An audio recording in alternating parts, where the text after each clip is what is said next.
there is actually one element on the progress page which is not currently updated dynamically in real time, and that is this time shown under this scale. And this number shows how much time we have already tracked for a particular activity. So if we take a look inside the progress item component to see how it is currently implemented, we will see that there is this array which contains static strings, and then we randomly show one of the strings in the template. So we're not going to do this anymore. Let's remove this time progress constant from here, because now we're going to make tracked time be updated dynamically. So let's remove this time progress variable from here, as well as the declaration of this variable inside the script tag. And now let's think what we need to show in here. So we kinda have to show two different times. The first time will be the tracked time for the particular activity, and then the second time will be the total time for the activity that we have to spend in order to complete this activity. And we're going to show both of this time on one line separated by a slash. So first of all, we have to figure out how we can obtain already tracked time for the particular activity, and thankfully we already have a function which calculates it for us.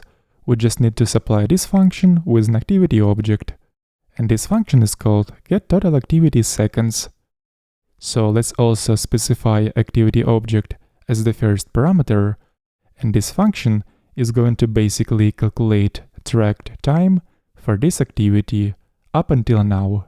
And as for the second time, it's actually much easier, because in order to get the total time that we need to spend on this activity, we can just read this value from seconds to complete property of an activity object. And now let's go ahead and import the function getTotalActivitySeconds from the appropriate module. Let's write down an import statement for getTotalActivitySeconds function from TimelineItems module. And now let's remind ourselves what this function is actually doing. So, as we can see in here, this function just iterates over all TimelineItems objects and filters them down to only those TimelineItem objects that have specific activity assigned, which we're passing as the first parameter into this function.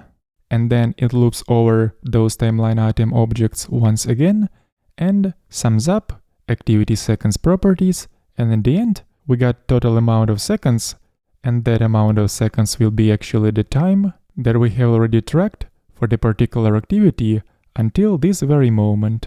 So now let's just see what results we will get.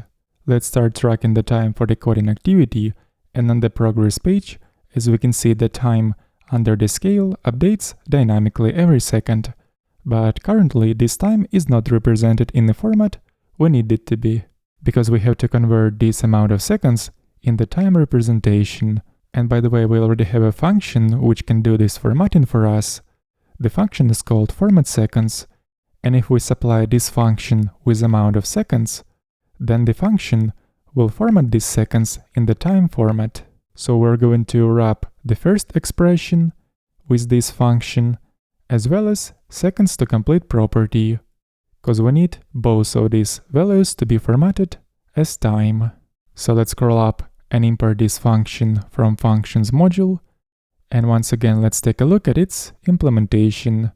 So as you can see, this function receives one parameter, which is amount of seconds that we have to format, and then we just construct appropriate time representation in the form of string.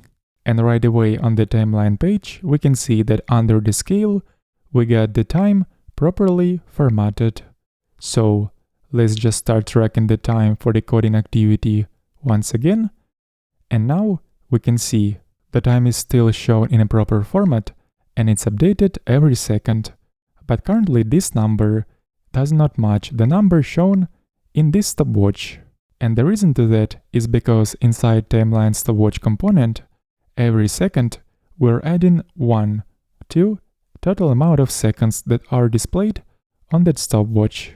But since for testing purposes we're currently adding 2 minutes every second, we have to also add that temporary variable to this variable seconds, just to keep all time in sync. And by the way, after doing this change, we actually no longer have to multiply seconds by this coefficient. In this place, let's remove this multiplication. and in one more place where we're actually doing this multiplication, that is inside reset function. We no longer have to do this in here as well.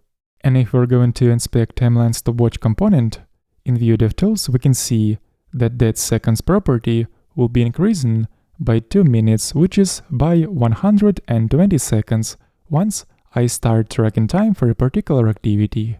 And now the time which is currently displayed in our stopwatch will be fully in sync with the time that is displayed under the scale on the progress page. And after I'm going to reset the time of this stopwatch, it will show all zeros, and the same time of course will be displayed on the progress page. Here we also see all zeros. So now let's go back to our editor and do a little cleanup. So inside progress item component, we no longer use property index.